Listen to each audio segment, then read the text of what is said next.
Pessoal, o estudo, ele é incentivado nos arraiais espíritas e é feito uma emulação na nossa direção para propalarmos essa disciplina, porque quando nós estamos num hábito de fazer o conhecimento da doutrina espírita, isso também vai fazendo articulações importantes, arcabouçais, no estudo que é feito no centro espírita.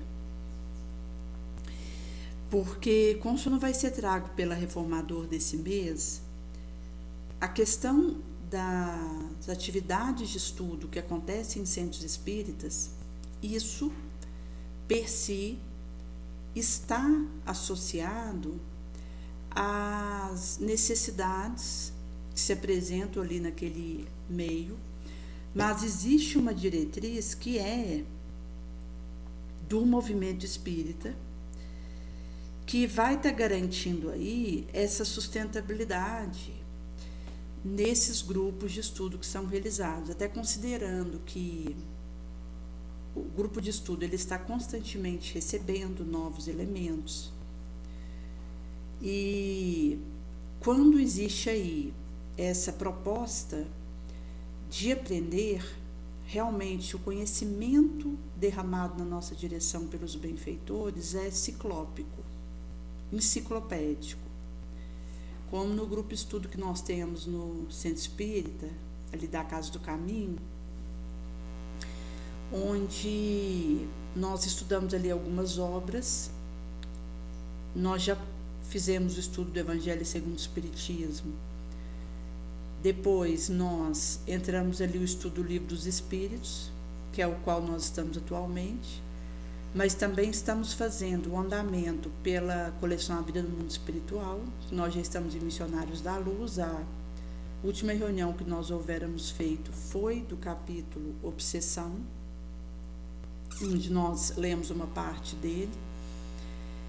E estamos também lendo Palavras de Vida Eterna, porque comenta trechos do Evangelho. Então, tem o Evangelho ali e depois comentários feitos, até porque as nossas cogitações estão em torno do Evangelho de Jesus, sempre, que é de onde promana a moral do Cristo, na nossa direção.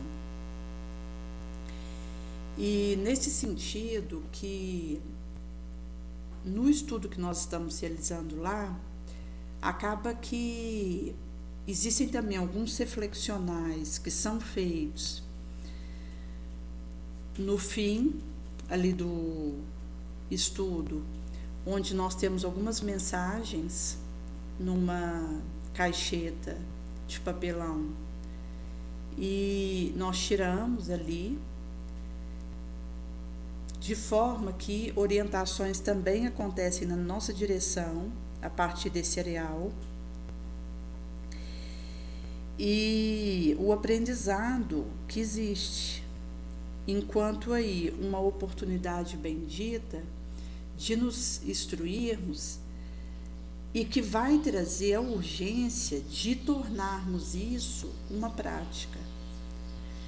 Porque existe a síndrome de Nicodemos, que traz de uma dificuldade que nós temos que tomar cuidado com ela, comentando a minha situação como espírito inferior, de não conseguir transformar o conhecimento que está sendo entregue a mim em mudança moral e reforma moral.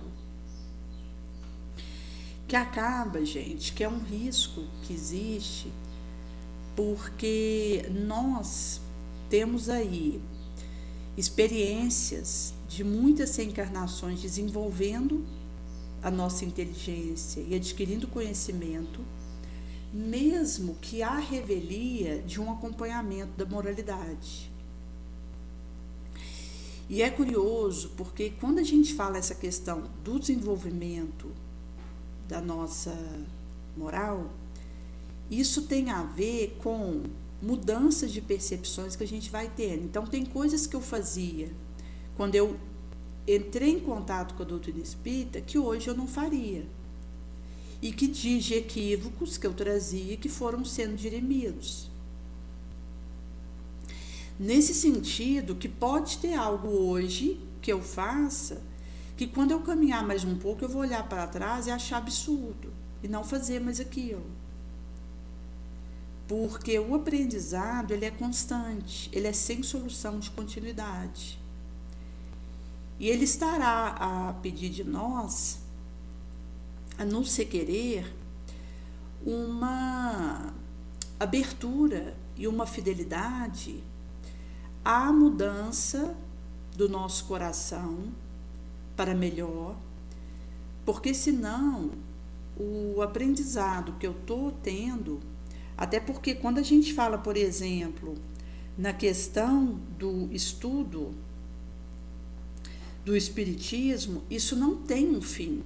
Enquanto nós estivermos aqui nesse orbe, encarnados, nós estaremos estudando e aprendendo. Mas quando a gente fala, por exemplo, na erraticidade, quando nós formos para o astral, a gente vai continuar estudando lá. Aliás, lá ainda é mais pulsante, porque a gente tem menos necessidade de coisas que acaba que tira o nosso tempo do estudo. Então, tipo, enquanto a gente está encarnado aqui num orbe como a Terra, eu preciso me alimentar. É um tempo que eu gasto para fazer isso. Às vezes preparar um alimento, comprar um marmitex, esquentar. Preciso tomar um banho, escovar um dente.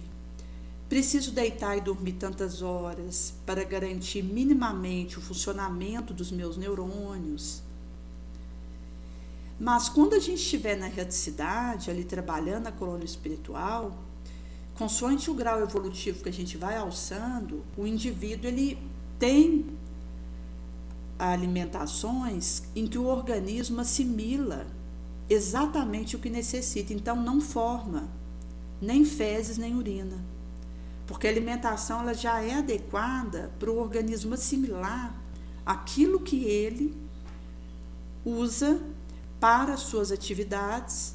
Então você não tem, por exemplo, a necessidade de uma rede de esgoto, e isso já é um ponto que mostra um ganho de tempo. Também na espiritualidade vai acabar que o indivíduo não vai precisar tomar um banho, ficar trocando de roupa, porque pelo pensamento ele já vai conseguir fazer essas questões com rapidez. Por isso que o indivíduo chega no astral e quando chega ali na colônia, normalmente, à medida que ele vai caminhando na sua evolução e na sua madureza moral ali dentro, já não existe um banheiro. Ele tem um quarto onde tem ali uma escrivaninha de estudos, porque o estudo ele vai continuar e vai intensificar, porque ele vai ter mais tempo, vai estar com uma visão dilatada, porque não vai estar com a obnubilação que a matéria faz sobre nós. Vai estar com a pulsância de poder estar num curso ali que vai direcionar para aquilo que ele precisa amealhar de conhecimento, até pela palatabilidade daquilo que ele apresenta de dom, de inclinação, de escolha.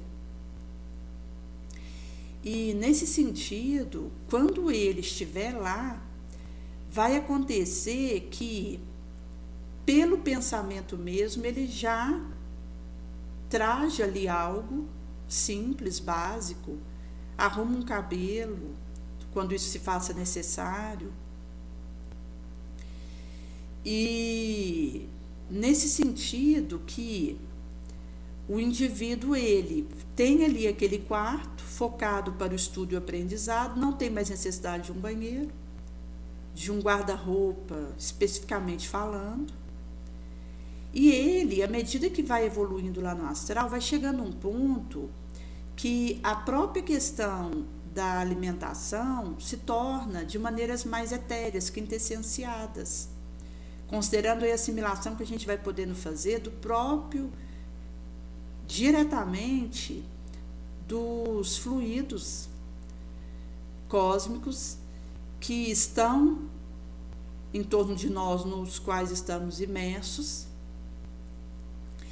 E nesse sentido que a gente vai aspirando os elementos que a gente precisa, sem necessidade de ter uma ingestão de algo per si, mas que vai tendo aí também variações, porque às vezes aquela janta, aquele caldo reconfortante, aquele suco energético, mas que são quintessenciados, diferentes do que nós conhecemos aqui, que portanto dispensa a necessidade de um banheiro depois e ao mesmo tempo otimiza aquilo que eu assimilo.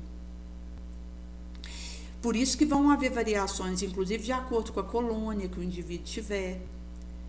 Porque momento de evolução que o espírito vai acontecendo, quando chega no atributo do anjo, já muda, porque ele já não tem necessidade de uma alimentação per si, porque ele faz assimilação direto do meio que ele está, até porque ele está num atributo, numa condição que escapole para a nossa capacidade de compreensão.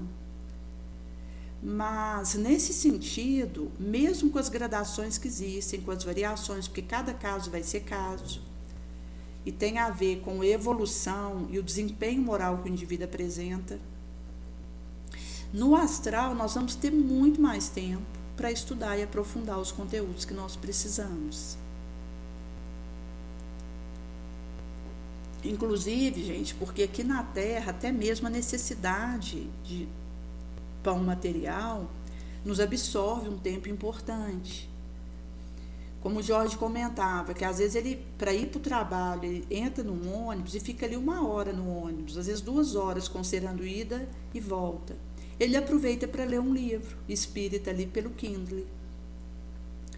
Então, mesmo aqui na Terra, se a gente souber ter uma disciplina, nós vamos aproveitar os tempos que nós tivermos para fazer aquele estudo acontecer, seja dentro de um ônibus, seja um período de recreio numa escola, seja alguns minutos que a gente tem no ambiente de trabalho, ganha-pão, a gente pega ali uma leitura edificante.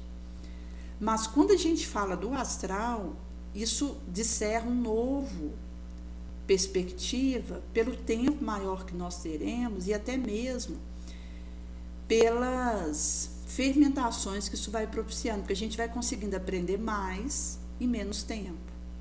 Em sendo assim, a questão do conhecimento e do estudo não acaba, pelo contrário, isso se intensifica quando a gente vai para o astral. E por isso que, quando a gente fala, por exemplo, a questão do processo que nós estamos vivendo aqui na Terra, também a gente não tem avaliação nem prova para fazer aí uma aferição daquilo que a gente esteja estudando e amealhando de conhecimento, mas nós teremos essas aferições restringidas ao processo que estejamos fazendo conosco, moral, visando melhorar os utilizados métodos e procedimentos. Então, nós precisaremos fazer o melhoramento dos métodos que a gente utiliza, dos procedimentos. A gente precisa ter isso em mente o tempo todo. Porque se eu não estou atenta para otimizar os meus procedimentos e os meus métodos, eu acabo perdendo aquela instância. E o tempo ele é veloz, ele corre, ele escapole de nós se a gente não correr atrás dele. Então, ou eu intensifico a minha luz, ou eu perco.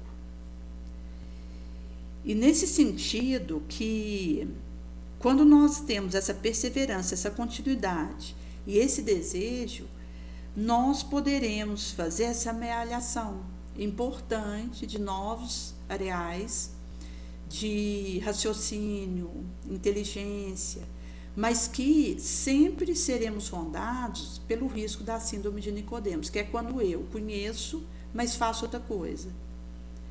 Então, o desafio é eu transformar no sentido de conseguir usar o conhecimento para me melhorar.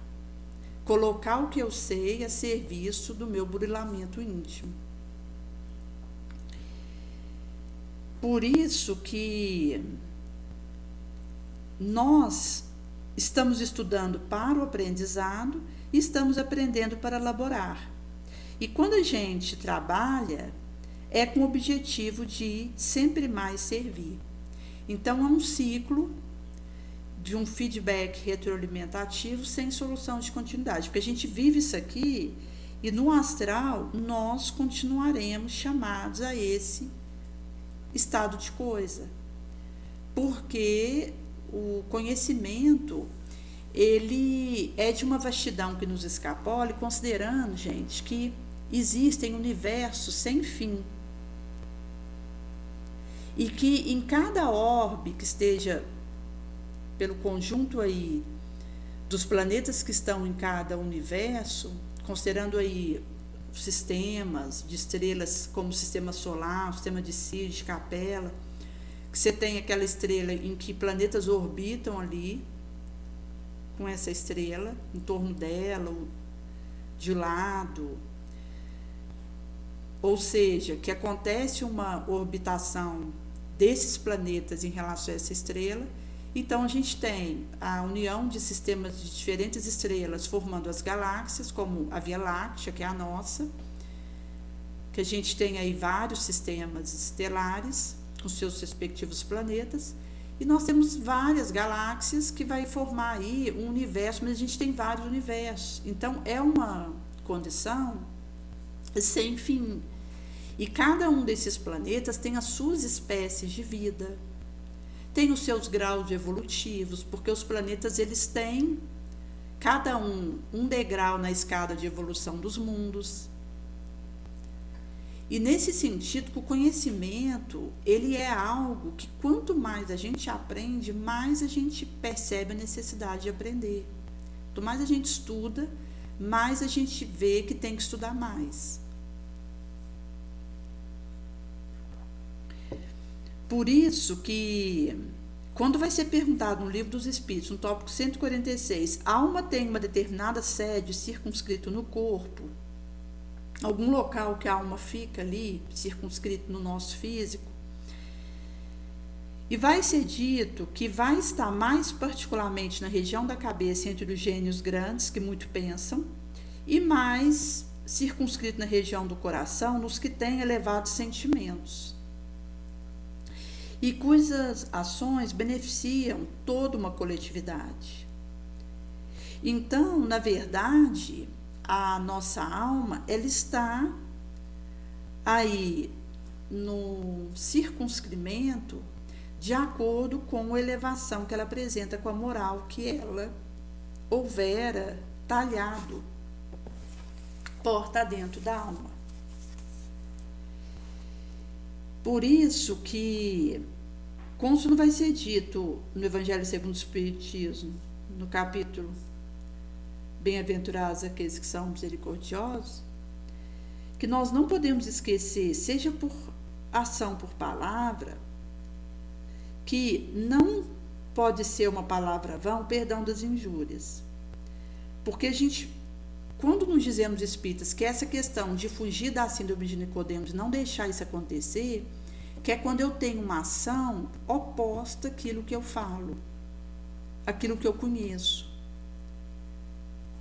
Então, eu tenho um determinado discurso, eu tenho determinados areais de conhecimento e as minhas ações estão indo ao contrário. Então, é um contra-testemunho que fale a minha moral, que me coloca numa condição de queda.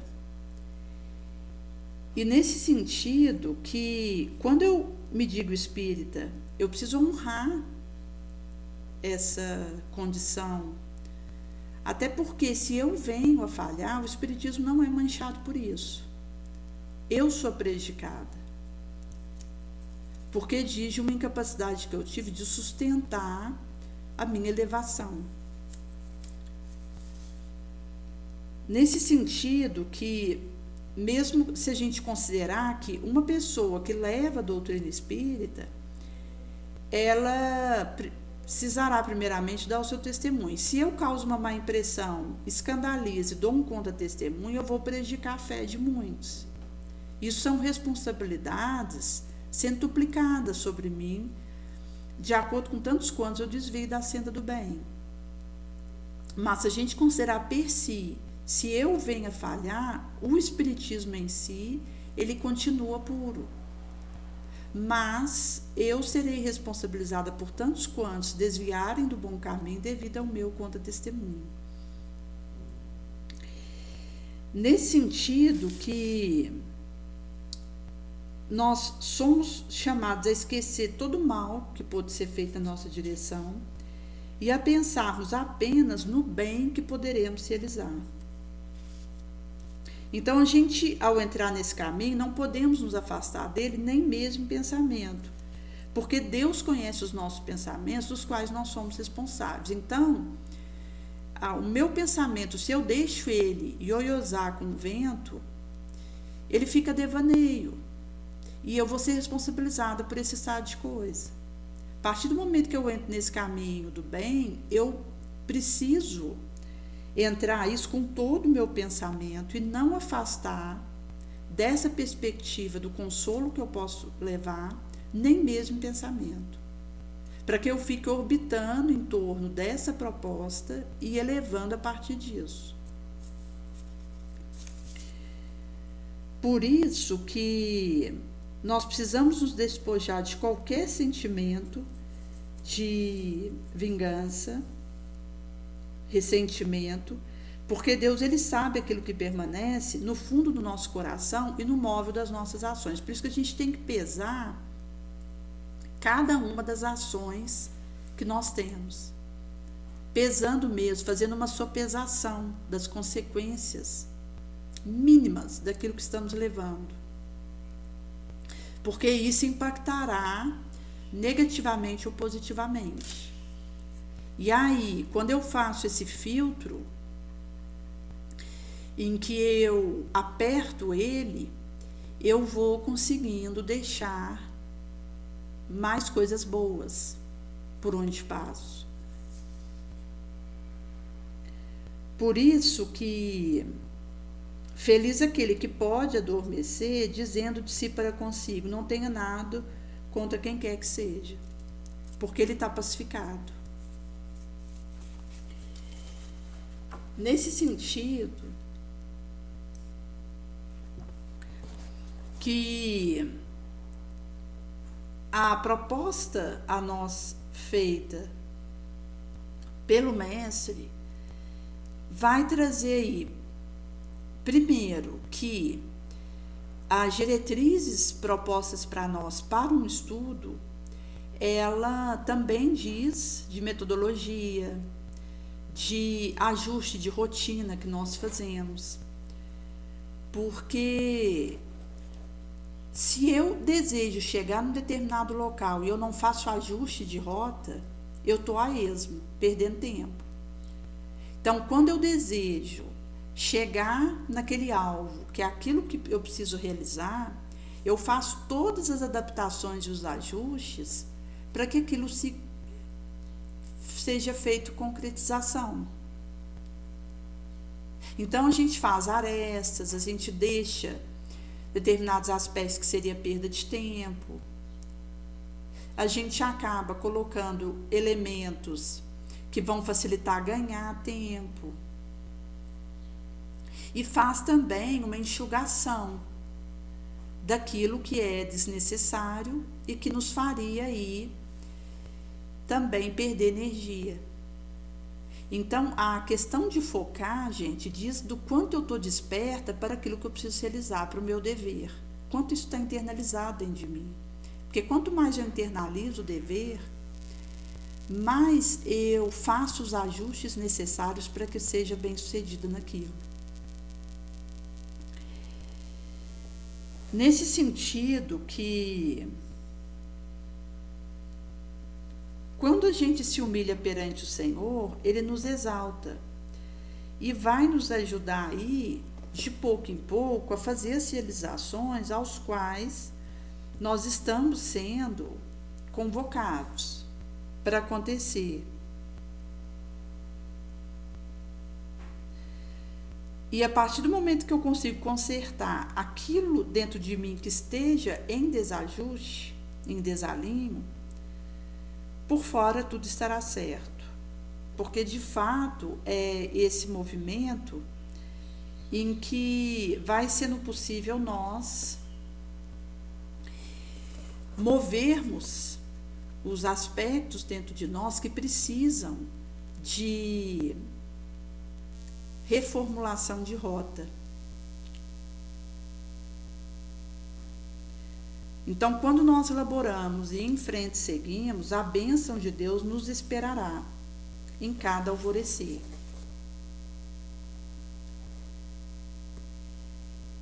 E quando nós consideramos que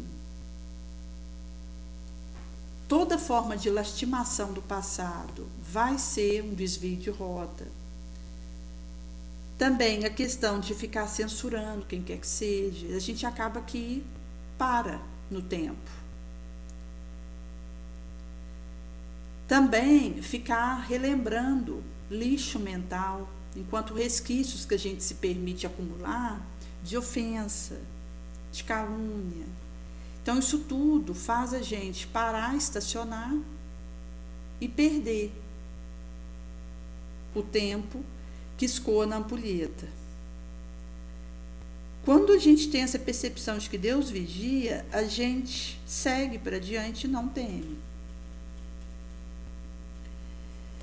Até porque, gente, nós estamos precisando considerar que cada qual tem a chave da sua mudança porta dentro da alma. Então, quando a gente considera, por exemplo, a questão do autoextermínio, por mais que eu seja chamada a ajudar aquele que está com ideação suicida, eu não tenho a chave para impedir com absoluta segurança que o outro não vai fazer isso. Se a gente considerar, por exemplo, Jesus, o ser mais perfeito que já veio ter conosco aqui na Terra, governador planetário, nosso modelo e guia, ali Judas, convivendo com ele aqueles 3 anos, ouvindo da boca de Jesus as preleções, podendo ali beber daqueles ensinamentos imortais que Jesus derramava na direção de tantos quantos ali estavam com ele. Inclusive, Judas pôde adentrar a intimidade do mestre, porque estava ali entre o grupo seleto daqueles apóstolos que estiveram com Jesus direto aqueles 3 anos, para os quais Jesus não falava em parábolas, em historietas, mas de forma clara, inclusive explicando expressões que às vezes ele trazia para o populacho e que naquele grupo seleto ele acabava desmembrando, esclarecendo alguns pontos e aspectos, e que cada qual absorveria de acordo com a sua própria evolução. Mas Jesus fazia esse destrinchamento entre eles, ali enquanto os apóstolos. Considerando ali, por exemplo, Pedro, que Jesus dormia ali na casa de Pedro, jantava ali, pernoitava, estava ali com aqueles apóstolos que assistiam os milagres, os prodígios, as curas, libertações que Jesus realizava. Mesmo assim, Judas, ele acabou se autoexterminando, devido a um erro de percepção que ele trouxe, que mesmo Jesus ali próximo dele, falando as verdades imortalistas para ele, descerrando um céu até então desconhecido na direção dele, ele não aproveitou aquilo a ponto de não ter uma atitude contra si mesmo. Então, às vezes, eu posso estar com alguém dando o meu melhor para ela, oferecendo auxílio, esclarecimento, caridade, e a pessoa optar em dar cabo na sua própria vida. Porque acaba que cada qual será responsabilizado pelo seu próprio destino. Eu posso auxiliar, mas eu não posso dar o veredito da decisão do outro, que caberá a ele. Naturalmente, quando a gente fala, por exemplo, em casos de autoextermínio, nós precisamos ter frentes de auxílio àqueles que estejam pensando em se suicidar, com ideação suicida, normalmente aqueles que falam nisso. A gente tem que ter cuidado, porque às vezes a pessoa pensa que o outro que está dizendo que vai se matar não vai fazer isso, que quem fala, na verdade, não faz, como aquela tirinha, que cão que muito ladra não morde, o que é uma inverdade. Porque quando alguém está falando que vai fazer alguma coisa, eu preciso considerar aquilo, porque é uma ideia que o outro está tendo repetida. Ou mesmo que ele fale aquilo só uma vez, é alguma coisa que está acontecendo dentro dele, que precisa de um olhar de quem está de fora, até quando a gente considera a interferência obsessora que torna uma monoideia isso no outro. E que ele pode não ter um aparato para fazer frente, resistir. E acaba que de tanto, às vezes, o outro falar e eu não dar importância, acaba acontecendo um autoextermínio, eu posso ter alguma corresponsabilidade por uma omissão. Não no sentido de dar decisão para o outro, mas no sentido de não ter feito tudo que eu podia para auxiliá-lo, a não fazer isso. Igual Jesus ali tinha consciência tranquila que tinha feito tudo que estava ao seu alcance para auxiliar Judas. Mas, quando Judas decidiu que ia entregar Jesus por aquelas 30 moedas, pensando que Jesus, sendo pressionado, ia assumir o seu reino, enquanto um trono poderoso na terra, ele equivocou. Quando ele fez esse equívoco, aconteceu que, ao perceber o erro que ele tinha feito, ele não teve amor com ele próprio suficiente para consertar o que fosse preciso e encarar a situação. Então, foi uma covardia ali, moral, em que ele preferiu fugir das consequências do ato dele. Pela nossa fraqueza mesmo, que nós trazemos. Mas Jesus tinha a consciência serena de que tudo que estava ao seu alcance ele tinha feito para auxiliar Judas. Como Judas acabou optando por um caminho de autoextermínio, ele precisaria agora fazer a reparação da situação. Inclusive Judas, depois que ele foi pego por Maria, lá no Vale dos Suicidas, 13 anos depois do seu desencarne pelo autoextermínio, ali em que ele se enforcou com aquele galho de figueira, ele foi, então, dar início às várias reencarnações que ele teria, onde ele viveria aí a purificação e o burilamento íntimo que culminariam com ele se tornar um espírito puro, que ele é hoje. Inclusive ali, como a última reencarnação dele em Joana d'Arc. Mas ele fez todo um processo de reencarnações em que ele precisou com as próprias mãos consertar o erro que ele tinha cometido e ir em busca de uma destinação melhor, que ele alcançou. Então, da mesma forma que quando alguém está diante de nós passando algum tipo de necessidade moral, material, normalmente quando a gente fala essa questão de ideação suicida, mas mesmo outras situações pungentes, de ingratidões, traições, em que o outro esteja vivendo e que ele precisa muito de ajuda, eu preciso, na pauta do meu melhor possível, levar esse consolo, porque senão a minha consciência não poderá estar serena diante da hecatombe do outro. Eu só vou ter minha consciência serena diante das sofrimentos que o outro vive se eu perceber que eu estou fazendo o meu melhor possível na direção desse outro. E nesse sentido que existem algumas atitudes que nós somos chamados a ter, por exemplo, no caso de alguém estar ideando suicídio, é importante encaminhar para o centro espírita, para que o indivíduo ali assuma um trabalho de utilidade, receba o passe, participação em rede de oração, evangelho no lar diário, a questão da terapia, da psiquiatra, para a questão da ajuda profissional, porque existem casos que precisa de um medicamento para ajudar o indivíduo. Porque o cérebro, ele é um órgão físico, como qualquer outro. A gente tem aí dentro da caixa craniana um encéfalo, e esse encéfalo, ele tem ali alguns órgãos, entre eles o cérebro, tem também o bulbo, o cerebelo, hipotálamo, tálamo. hipófise. Nós temos uma série ali de estruturais, e um desses órgãos que tem ali é o cérebro direito e o cérebro esquerdo, que, como um órgão físico, produz substâncias para um metabolismo adequado, minimamente equilibrado. As células do cérebro, quais os neurônios, os gliais, os coadjuvantes ali que existem, podem falhar na produção de substâncias. E quando essa falha acontece, precisa de um medicamento. E ainda bem que tem um medicamento, porque às vezes a pessoa pensa em tomar um medicamento e já lastima, revolta. Mas se eu preciso do medicamento, ainda bem que tem. Porque tomando aquela medicação de maneira adequada, eu poderei levar uma vida enquanto continuidade do meu processo e auxiliada pelo que a medicação está podendo fazer por mim.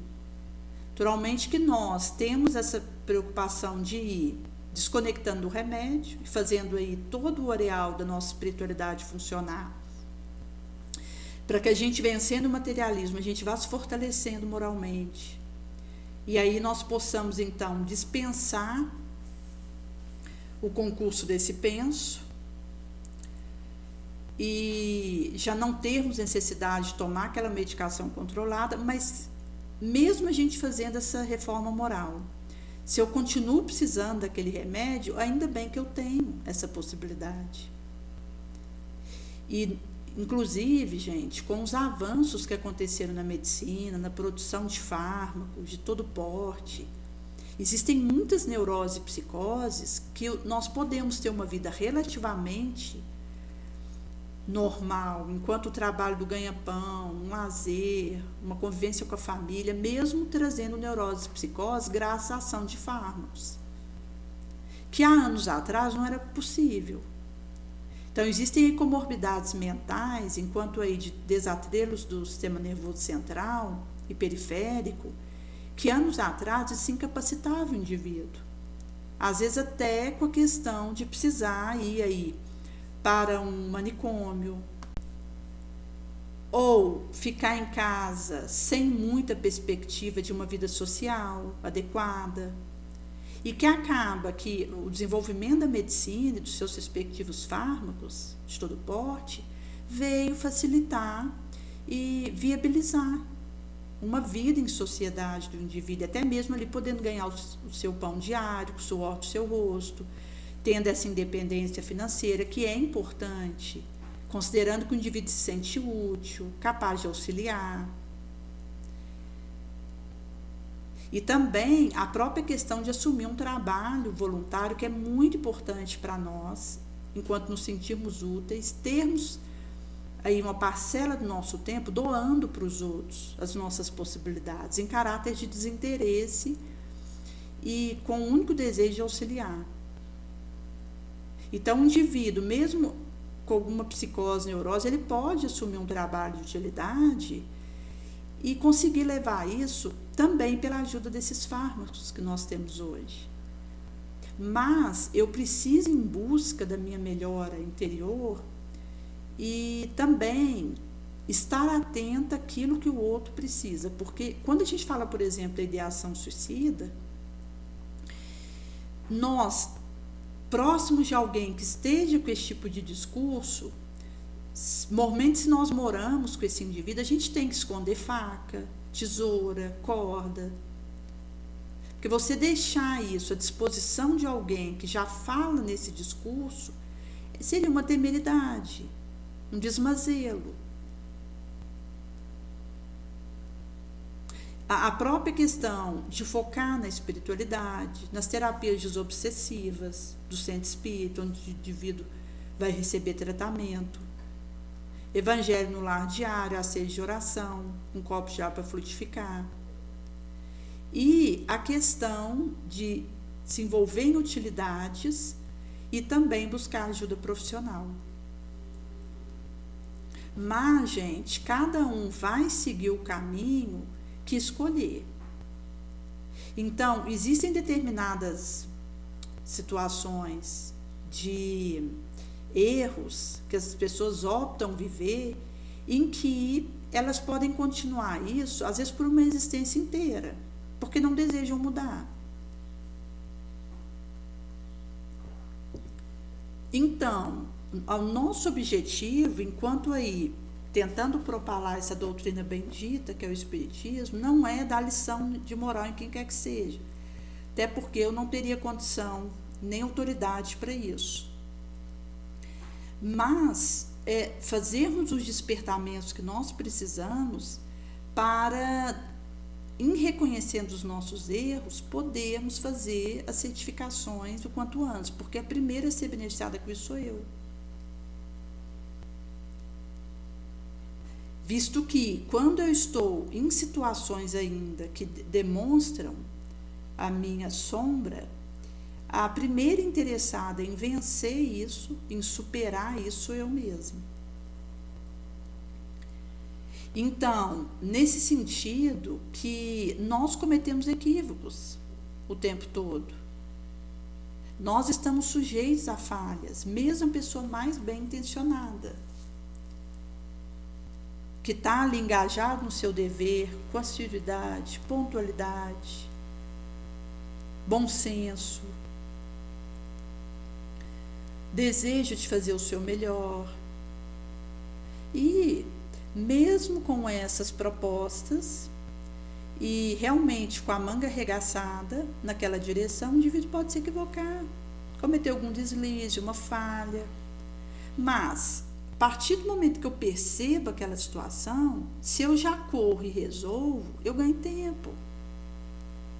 Sem esperar que alguém facilite isso para mim. Eu mesma vou e resolvo as questões envolvidas naquela minha falha. Visto que a própria questão do aprendizado moral, ele vai sendo aperfeiçoado. Como o Jorge estava comentando, que anos atrás, tinha umas crianças ali que ele dava um atendimento ali no centro espírita, da evangelização infanto, no caso dele para infantes, porque a gente tem também evangelização juvenil. E ele comentava que tinha um vizinho ali que tinha um pé de jabuticaba, parece, que as crianças acabavam querendo ir ali, comer aquelas jabuticabas, e o vizinho, desgostoso, ameaçava dar um tiro naquelas crianças.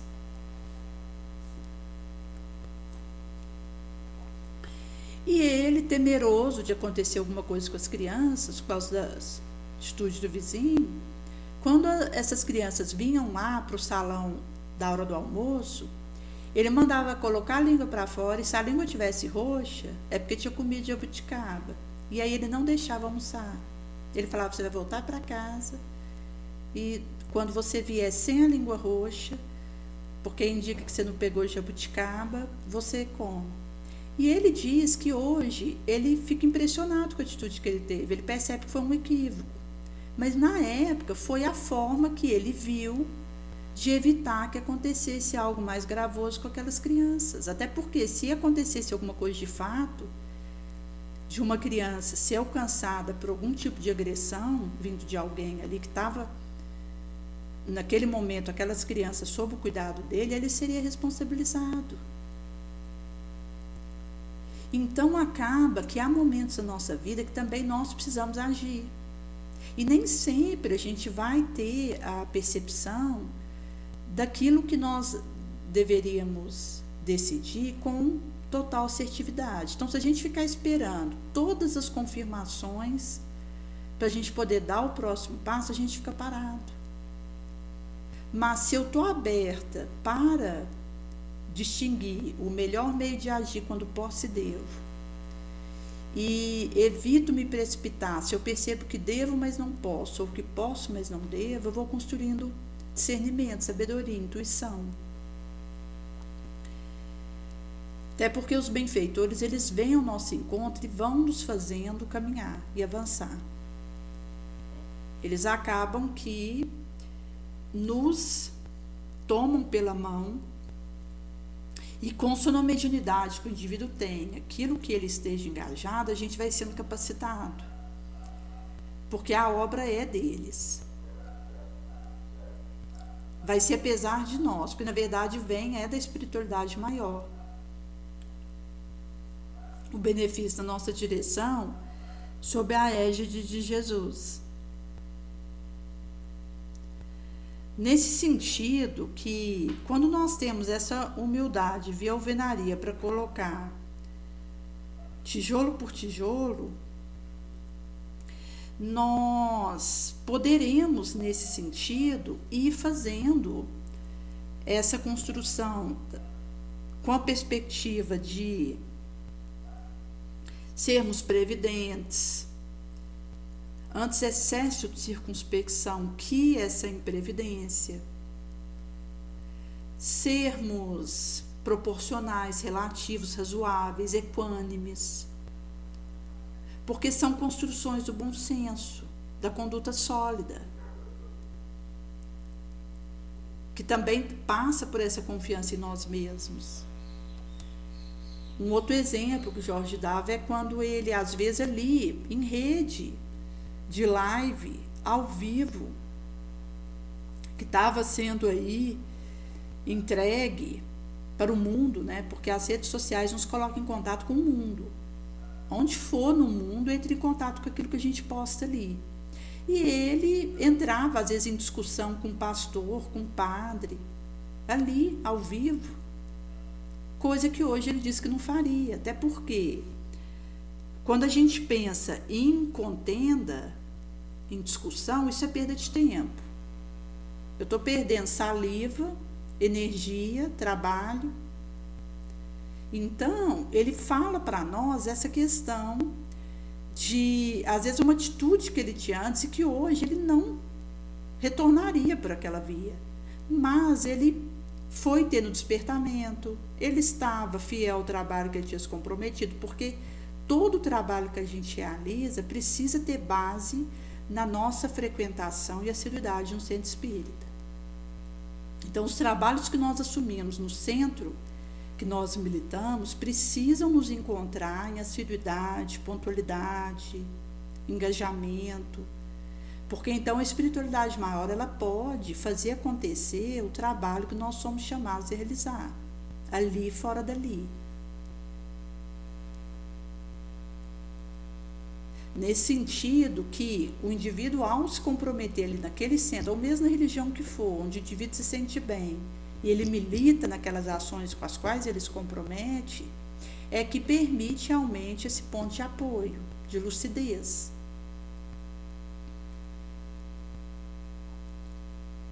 Porque isso vai, então, aprimorando aquilo que a gente faz com aquilo que a gente realiza, permitindo que a nossa doação, porque o nosso trabalho com Jesus é doação espontânea, é sacrifício espontâneo, se torne um completo ciclo de íntimo aperfeiçoamento, rumo à estelar verdade. Então, isso vai também curando as nossas obsessões, as nossas fraquezas espirituais, os nossos destrambelhos mentais, e vai também refazendo o nosso querer, o foco central do nosso desejo, transubstanciando no Elise, enquanto aí o desejo que eu trago e que o obsessor conhece. E assim, gente, eu posso até não estar com o obsessor próximo de mim e estar entregue às minhas misérias. Então, na verdade, quem tem a rédea da minha modificação sou eu. Não é o obsessor que está com essa chave. Porque por mais que eu seja pressionada para chegar no 10º andar de um prédio e pular daquela janela, se eu venho a fazer isso, eu vou ter minha responsabilidade. Eu não vou poder culpar o cachorrinho, o obsessor, o prédio. A responsabilidade vai continuar sendo minha. Eu vou ter atenuante, agravante, de acordo com o caso, até mesmo porque a gente sabe que existem determinadas obsessões e que o indivíduo ele perde a noção da realidade. Ele não vê mais onde ele está. Ele não vê que tem alguém próximo que ele pode pedir ajuda naquele momento. Ele não tem força para falar. A gente sabe, por exemplo, que tem regiões no astral de sombra que o indivíduo não consegue se mexer. Ele movimenta só o olho. Ele está preso ali, naquele estado de coisa, devido à sombra que acontece ali. Até quando a gente considera as gradações umbralinas, depois mais embaixo a região trevosa, mais embaixo a região abissal. Temos aí o Vale dos Suicidas, que é a parte. Mas existem gradações aí, dependendo de onde a gente está nesse astral inferior, o indivíduo não tem como se mexer, ele está preso ali. Ele mexe o olho. Às vezes o indivíduo não consegue rezar. Nessas regiões em que ele esteja, dependendo ali da densidade sombria em que ele está, ele queria muito rezar, mas não consegue. Até para receber o refrigério da prece, o alívio que isso traz e derrama na sua direção. Mas ele não consegue movimentar a boca, fazer aquela súplica. Mesmo aquela iniciativa psíquica, porque ele está embotado, paralisado. Inclusive, nós temos aí relatos de experiências de embotamento assim, encarnados. Às vezes o indivíduo deitado numa cama, ele tem pesadelos em que ele não consegue se mover daquela situação, se mexer na cama. Ele fica preso daquele quadro hórrido que ele está tendo. Como um relato de um rapaz que ele tinha trabalhado como matador profissional. Ele recebia para assassinar pessoas. E depois que ele teve um despertamento, que ele mudou de vida e resolveu sair desse estado de coisa, ele por muitos anos tinha pesadelos em que ele ficava diante do olhar das suas vítimas. E aqueles olhares das vítimas, porque ele tinha ali a maneira como ele realizava o assassinato, aqueles olhares dos que tinham sido vítimas dele, para ele, era um pesadelo atroz, que o acompanhava, o perseguia, o caçava. E ele ficou por anos nessa situação. Então, quando o indivíduo vive isso, ele não tem como correr, porque ele não tem para onde correr. Ele está preso daquele quadro. Então, essa sensação, eu não consigo me mexer, eu não consigo fugir, eu não consigo desfazer esse estado de coisa. Por isso que, se eu me habituo à prece, eu vou conseguir pelo menos rezar. Porque mesmo que aquela situação continue, eu vou me aliviando de alguma forma. Nesse sentido, que por isso que é importante a rede de oração, a gente participar de redes de oração, de tratamento à distância, do passo à distância, como nós temos a nossa rede, porque essas redes que Jesus disponibiliza para nós, vai nos ajudando a habituar na meditação, na reflexão superior, na oração. Então, mesmo em meio a essas situações complexas, a gente pelo menos consegue balbuciar oração, libertação, que refrigera, diminui o amargor daquele momento. Como outra moça que ela tinha, há uns anos atrás, feito um aborto, e ela sentia que o espírito que ela tinha abortado a perseguia e às vezes tentava enforcar ela. Ela tinha o pressentimento que o espírito estava com as mãos assim no pescoço dela, enforcando. E ela disse que à medida que ela foi tentando fazer mais orações, ter uma disciplina mais constante no Evangelho no lar, leituras edificantes, ela pôde ir percebendo que, mesmo que às vezes ela continuasse tendo a sensação de estar sendo enforcada, mas ela já não sentia tanto pavor. E ela então, mesmo ali com aquela situação ainda se repetindo, ela já não tinha as crises de pânico que dava quando ela tinha a sensação de estar sendo enforcada. E aí foi sendo aliviado. Até porque uma das consequências dos nossos erros é determinada expiação que a gente vive e que aquilo parece que não vai ter fim.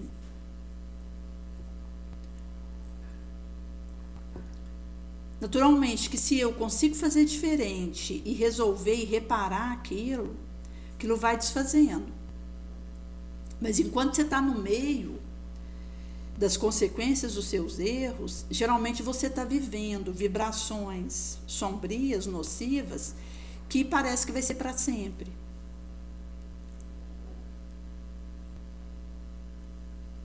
E aí, essa falta de divisamento, de saída, de perspectiva, é uma situação muito angustiante, dolorosa. Por isso que à medida que o indivíduo ele vai reparando, libertando e se tornando útil, ele vai também dando essa respiração para a sua mente. Como um rapaz que ele, quando criança, ele tinha 9 anos, nós já até comentamos um pouco o caso dele aqui em alguns cacais. Ele, com 9 anos, ele tinha presenciado ali o padrasto que estava fazendo espancamento dele e dos irmãos. Ele tinha 2 irmãos e uma irmã, mais novos, diariamente. A mãe fora, ela até um período viveu ali trabalhando no bordel. Depois que o marido, pai dessas crianças, houvera desencarnado, tentando ajudar outros ali numa estação de trem que ele trabalhava. E essa criança acabou dando uma facada nesse padrasto porque ele estava maltratando ele e os irmãos e achou que esse padrasto tinha desencarnado e sai correndo de casa e não volta mais. Esse padrasto não desencarnou, mas a criança ficou com essa ideia. E na rua ela acaba enveredando pelo crime, disfarçado de flanelinha, acaba tirando um motorista que ele tentou latrocinar. Na verdade seria só um roubo, né? E aí descambou para o latrocínio. E nesse sentido que, inclusive nesse episódio específico, parece que ele nem chegou a pegar a carteira do rapaz, porque como o rapaz resistiu e ele acabou tirando, ele saiu correndo. Então foi só assassinato mesmo, o roubo não tinha acontecido. E aí ele foi, quando esse episódio aconteceu, ele tinha 16 anos, ele foi recolhido numa instituição para menor, ficou até os 21 anos. E num momento que ele teve de uma troca de figurinha com o pai desencarnado, ele percebeu que o padrasto estava vivo e que ele tinha como mudar o destino dele se ele quisesse. E ele mudou mesmo. Tanto que depois desse episódio que ele teve com o pai, ele passou a trabalhar intensivamente nesse centro que ele estava preso, fazer cursos e não parou mais de estudar. Se especializou numa área em que ele atuava muito bem. Quando ele teve 21 anos, ele foi liberto desse centro que ele estava. Uma das professoras que ele tinha ali dentro, ele tinha uma amizade com ela, ela era espírita, e eles acabaram casando. Então ele passou a frequentar o espiritismo, a fazer trabalho nas favelas, nos asilos, nos orfanatos, no próprio centro espírita, também como palestrante, e outras atividades voluntárias ali que a pessoa assume na pauta do chamado que ela recebe. E acabou que ele, então, entrou numa empresa, porque até pelo desempenho dele dentro daquele centro de retenção que ele estava, não foi difícil arrumar emprego, ele já saiu do centro de retenção com o emprego pronto, numa boa colocação para ele ali, enquanto, considerando alguém que já tinha assassinado alguém, porque existe o preconceito da sociedade com aqueles que saem da prisão. Então, para o indivíduo sair da prisão, igual ele estava, e já ter um emprego ali que o recepcionaria, diz da excepcional performance que ele apresentou no trabalho ali dentro. Com isso, ele conquistou a confiança dos maiores e acabou que ele continuou, então, ali o trabalho de benemerência que ele fazia no voluntariado útil. E, então, ele, procurando a mãe e os irmãos, não conseguia encontrar. Então teve o episódio ali do Natal que a esposa, quando foi na casa de uma amiga, encontrou a mãe dele, que era empregada dessa amiga, e preparou o reencontro deles. E na mesma noite ali em que ele reencontrou a mãe e os irmãos, foi trago para ele que a esposa estava grávida. Então ele realmente deu a volta no destino, 360 graus. E de uma condição de alguém falido por ter assassinado o outro, ele se redime e consegue aí tornar a vida dele, ainda nessa vilegiatura mesmo, útil para outras pessoas. Daí que o indivíduo que toma uma decisão como essa, ele fez isso acontecer. Porque a nossa preocupação não é função nem cargo, mas em nos tornarmos melhores enquanto realizamos o serviço bonoso, via emblema do autossacrifício espontâneo, da utilidade espontânea. Porque isso vai refazendo o foco central do nosso querer. Por isso que a gente pede para Jesus para não faltar labor na sua seara, para nos dar mais trabalho nesse farnel. E por uma mental atitude que nos capacite a realizar o labor a nós confiado. Então, esse traje nupcial da purificação do nosso ser, para atendermos a sua proposta, equada aos ouvidos de todos os erros, onde a gente vai substituindo esse assolante materialismo pelo libertador espiritualismo, no seu regaço, sob o palio divino. Então, essa recha de lucidez, sabedoria, via uma resolução amorosa, perdoativa, onde essa alpercata de Jesus nos acompanhará, como genuínos homens do caminho, em que, calçando essas alpercatas, nós teremos uma noção via caridade lauta.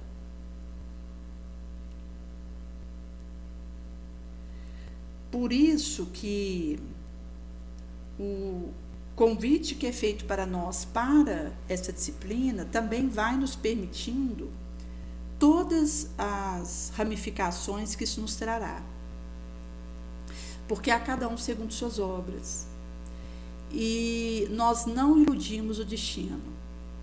Aquilo que eu realmente planto é o que eu vou colher. E o resultado das minhas ações me caça. Eu posso esconder no centro da terra, que eu vou ser caçada pelas consequências das minhas obras. E vou ter que responder por elas, sejam boas ou ruins. No caso de serem boas, os frutos que isso promanará. Mas no caso de serem ruins, as reparações que eu vou precisar realizar. Então, Deus, que é misericórdia, não nos abandona. Ele nos capacita, nos dá inteligência, nos dá meios de nos formarmos, capacitarmos, nos dá um serviço em que a gente vai se aperfeiçoando à medida que realiza, nos dá inúmeras possibilidades de voluntariado útil. Porque para quem realmente deseja ser útil, não falta lugares em que eu posso realizar isso. Em toda esquina tem alguém precisando. E quando a gente fala de instituições, várias precisam de voluntários para os seus labores. Por isso que Deus, ele vai nos capacitando e também nos dá o trabalho. A possibilidade de ser útil. Então, eu realmente desejo realizar isso enquanto uma incementação nova que eu estou querendo fazer para elevar minha roda samsara e poder, de reencarnações muito baixas, dolorosas, elevar, levificar isso, tornar mais frutífero minhas romagens aqui enquanto encarnada, eu aproveitando essas ensanches na minha direção, vai sendo possível fazer esse voo, essa modificação. E nesse sentido que quanto mais nós conhecermos, mais liberdade a gente tem. Mas quando mais a gente erra, mais essa liberdade vai ficando suspensa. E sendo assim, quanto mais meu livre-arbítrio se alargar, mais eu estarei liberta. Mas quanto mais a minha liberdade me aperta, mais cessista eu estou diante da lei, visto que o livre-arbítrio ele anda junto com moralidade e inteligência. Então, nós somos chamados ao conhecimento, mas a moralidade precisará acompanhar isso, porque somente por uma moral nobre eu consigo transformar o conhecimento em reforma moral na minha vida, em atitudes nobres. E aí, nesse sentido, que pegar essas peças desse quebra-cabeça e fazer isso funcionar, isso rodar, é tarefa minha, porta adentro da minha alma.